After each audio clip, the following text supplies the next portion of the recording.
There is a moment that almost every photographer hits, and that's when they think about quitting. Not because they hate photography, but because they feel like they aren't good enough. And the strange part of that, it usually happens as they are getting much, much better at what they're doing. I've been in photography over 40 years. Weddings, models, families, you name it. Lots of pressure, a little bit of everything. And I want to explain something very honestly today. Most photographers who think they're failing, they're not failing at all. They're failing at expectations. When you first pick up a camera, it just feels magical. It looks better than your phone. Family members are going, oh, wow, your pictures just look great. Friends start saying, you should do this professionally. Make some money at it. You're really good. You're really talented at what you do, so make some money. But then something changes between year 1 and 2. You start seeing other photographers work. And in these towns we live in, you're not just comparing yourself to your local town photographers. You're seeing photographers from all around the world. And suddenly your pictures don't look special anymore. You don't feel talented anymore. You feel behind. And this is where photographers make the wrong conclusion. They look at that and they think, if I was really good, my pictures would look like this. And that's not true. You've just discovered the comparison stage on a worldwide basis. And it's actually the most dangerous stage in photography.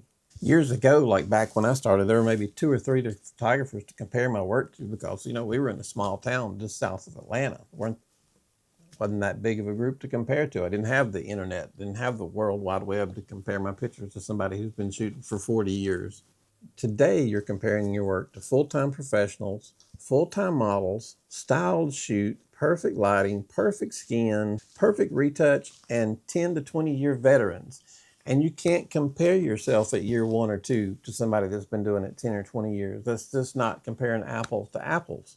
But your brain interprets that as truth. But here's the real truth.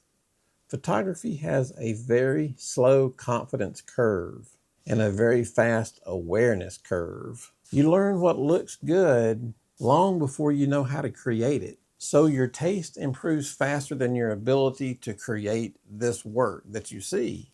And that's the gap that hurts the most. The real reason photographers fail, it's not bad photos, it's not bad cameras, it's not a lack of talent, it's this. You know what professional photography looks like, but you can't consistently repeat it yourself. So that makes every shoot that you're doing very frustrating.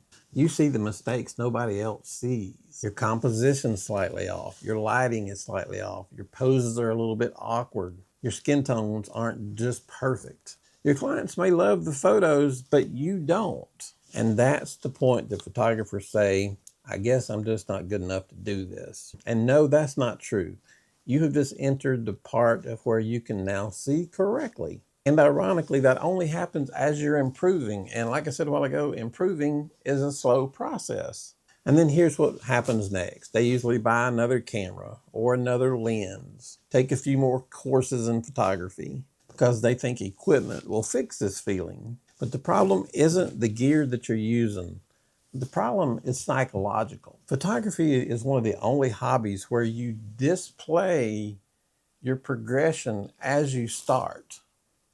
If you were a doctor, you wouldn't start out showing day 1 as you were learning. Photography, you start out showing pictures as you slowly progress and as you slowly learn. Your doctor's not going to do that. Your dentist is not going to do that. He's going to take over from where he got his license and professional and he was ready to go. He's not going to show you all the practicing and all the stuff that he had to do to get to that point. Just like a guitar player can practice alone with nobody around, without anybody hearing all the mistakes. A photographer uploads all their mistakes to the entire world for everybody to comment on, and we know how nice comments can be most of the time.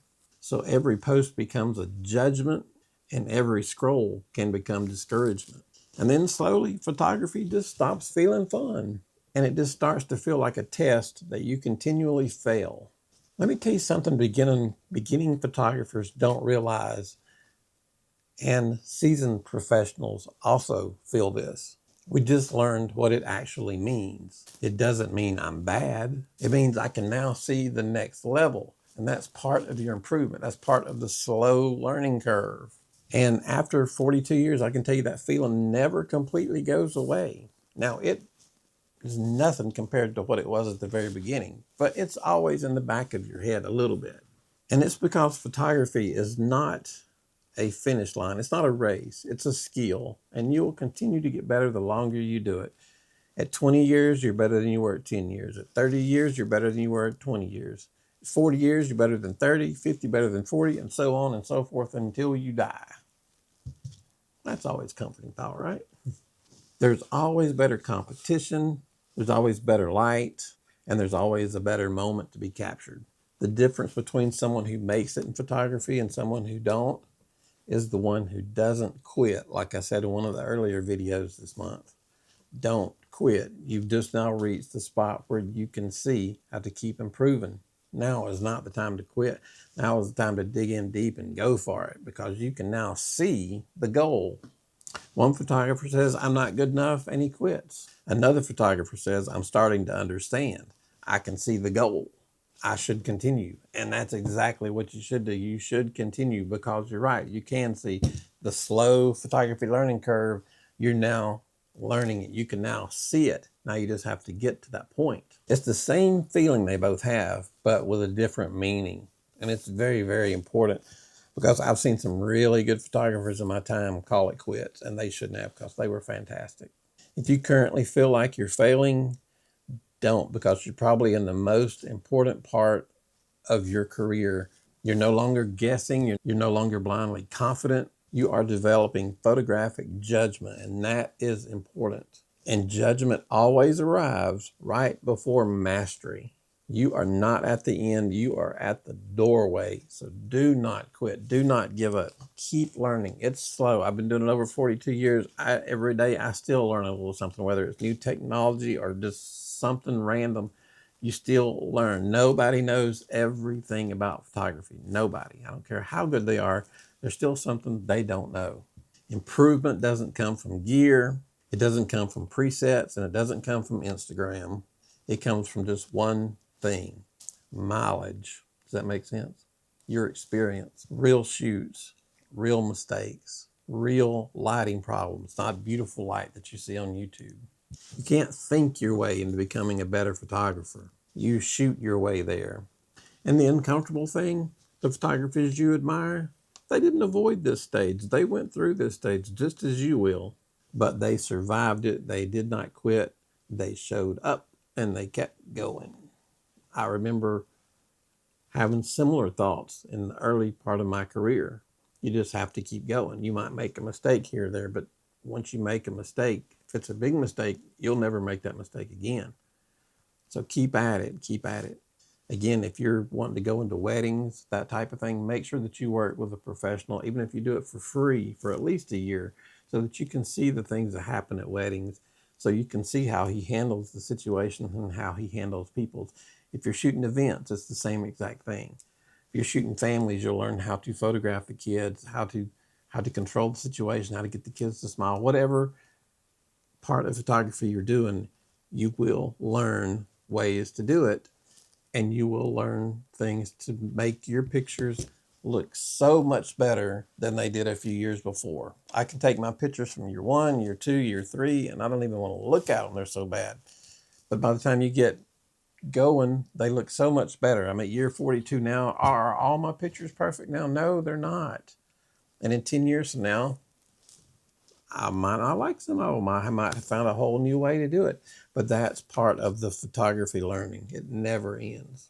So if you feel like you've been failing lately, you might want to consider a different possibility. You're not failing. You're finally seeing, and you can see the issue. And seeing for the first time is uncomfortable, because now you know how to get good photos. Stay with it, my friends. Stay with it and do not give up. I've seen too many great photographers just quit because they got frustrated.